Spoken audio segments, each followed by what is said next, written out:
Hello વિદ્યાર્થી મિત્રો, હું જયદીપ નિમ્બાર્ક આપ સર્વ વિદ્યાર્થીઓનું ઓનલાઈન એજ્યુકેશનની અંદર ખૂબ ખૂબ સ્વાગત છે.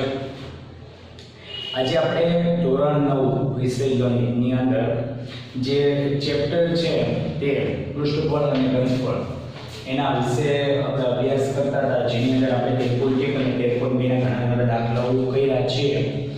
હવે આપણે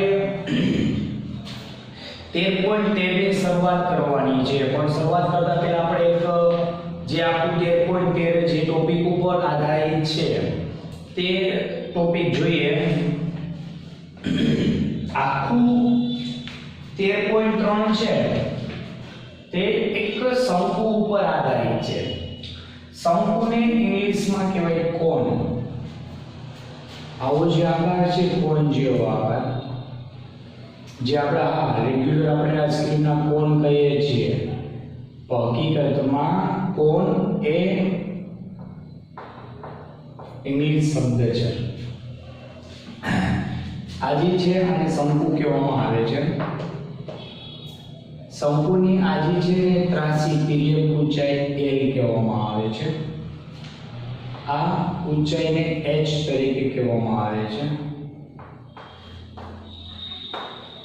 અને આ જે છે એ શંકુની ત્રિજ્યા છે. હવે બે સૂત્રો જોવાના છે. પહેલું સૂત્ર છે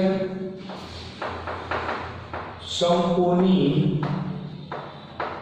વક્ર સપાટીનું ક્ષેત્રફળ અથવા તો પૃષ્ઠફળ. એનું સૂત્ર છે પાઈ r l. શંકુની જે વક્ર સપાટીનું પૃષ્ઠફળ છે તેનું સૂત્ર આપણી પાસે છે પાઈ r l. અને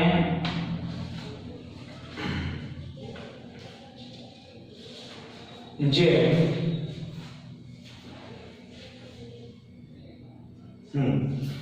શંકુની બંધ શંકુ લેવામાં આવે, શંકુની કુલ સપાટીનું ક્ષેત્રફળનું સૂત્ર લેવામાં આવે.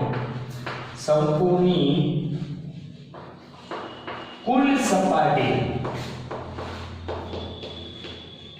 ક્ષેત્રફળનું સૂત્ર પાઈ r કૌંસમાં r પ્લસ l.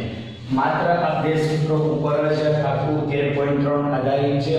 એટલે પેલા બે સૂત્રો પેલા મસ્ત રેફર કમ્પ્લીટ કરી નાખો, ત્યારબાદ આપણે દાખલામાં જઈએ. ચલો પેલો પ્રશ્ન જોઈએ. સ્વાધ્યાય 13.3 નો પેલો પ્રશ્ન જોઈએ. તેની અંદર પ્રશ્ન કંઈક આવો છે આપણી પાસે.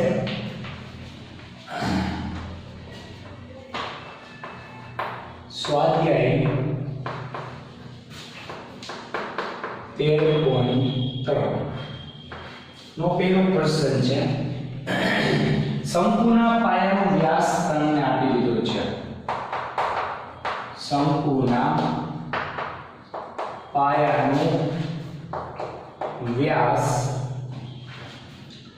કૌંસમાં d બરાબર 10.5 સેમી વ્યાસ આપી દીધો છે. તેની ત્રાસી ઊંચાઈ એટલે L કહેવામાં આવે છે 10 સેમી તમને આપી દીધા છે. તમારે શંકુની વક્ર સપાટીનું ક્ષેત્રફળ શોધવાનું છે. હવે પાસે જે શંકુ છે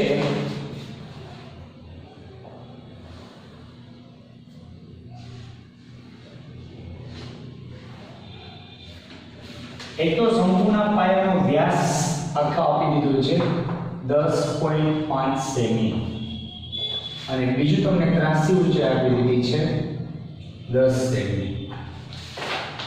તમારે આ જે શંકુ છે તેની વક્ર સપાટીનું ક્ષેત્રફળ શોધવાનું છે. એટલે વક્ર સપાટીનું ક્ષેત્રફળ શોધવા માટે આપણી પાસે ત્રિજ્યા r હોવી જોઈએ, જેની કિંમત મળશે વ્યાસના અડધા કરવાથી. એટલે કે 10.5 ના છેદમાં 2 કરશો એટલે તમને જે શંકુ છે તેની ત્રિજ્યા મળી જશે. હવે તમારે શંકુને વક્ર સપાટીનું ક્ષેત્રફળ શોધવાનું છે. શંકુની વક્ર સપાટીનું ક્ષેત્રફળ બરાબર પાઈ r l, જેમાં પાઈની કિંમત છે 22/7, ત્રિજ્યા છે 105/2 ગુણ્યા 10 અને એની કિંમત છે 10. અહીંયા તમે જોશો એટલે ખ્યાલ આવશે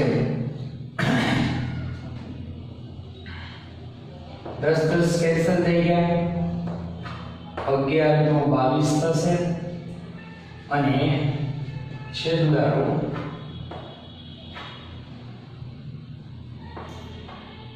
35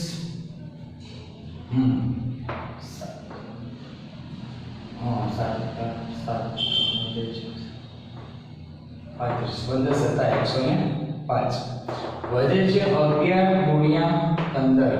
11 ગુણ્યા 15 નો આપણે ગુણાકાર કરી લઈએ. 5 એકા 5, 5 એકા 5 ને 6, 1 એકા 1, એટલે કે 165 સેન્ટીમીટર સ્ક્વેર આ જે શંકુ છે તેની વક્ર સપાટીનું ક્ષેત્રફળ આપણને મળે છે. ખૂબ જ સહેલો અને સિમ્પલ દાખલો છે. થોડું કેલ્ક્યુલેશનમાં અને એકમમાં ધ્યાન આપવાનું, બધા એકમ સેન્ટીમીટરમાં આપેલા છે એટલે આપણે સેન્ટીમીટરમાં જ રાખશું. પાઈની કિંમત કાંઈ નો આપેલી હોય તો આપણે 22/7 જ લેવાની છે. ત્રિજ્યા જે છે વ્યાસના અડધા કરીને આપણે લખી છે, L છે 10 સેમી. જોઈએ આના જેવો જ બીજો દાખલો આપણે.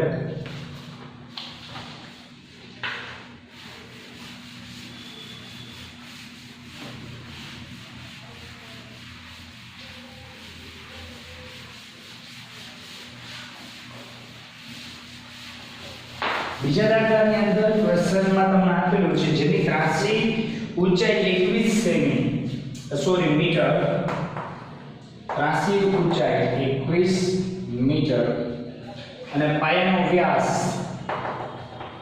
24 મીટર તમને આપેલો છે. તો શંકુનું કુલ પૃષ્ઠફળ શોધવાનું છે. બે વસ્તુ આપી દીધી છે. વ્યાસ ઉપરથી આપણને ત્રિજ્યા મળી હશે d/2 એટલે કે 24/2 એટલે 12 મીટર જે છે તે આપણી ત્રિજ્યા છે.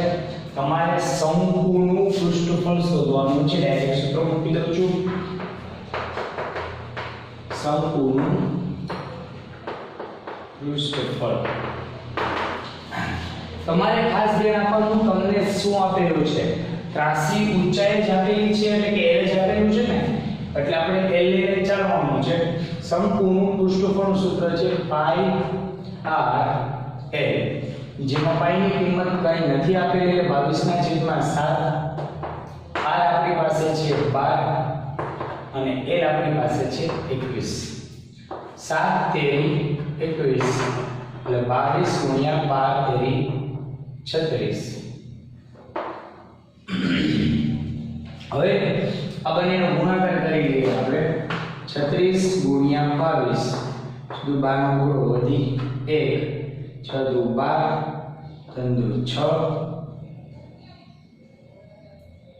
12 6 8 18 19 નો ગુણો વધી પડી 1, 3 દુ 6 ને 792 મીટર સ્ક્વેર શંકુનું પૃષ્ઠફળ આવે છે.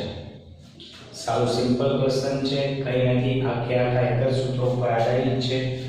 ખાલી એકમ એક બદલાયો છે, સોરી જે d આપેલો હતો વ્યાસ એમાંથી આપણે ત્રિજ્યા મેળવેલી છે. ત્રાસી ઊંચાઈ એટલે L, જેને તિર્યક ઊંચાઈ પણ કહેવામાં આવે છે, આપણને L આપેલા છે.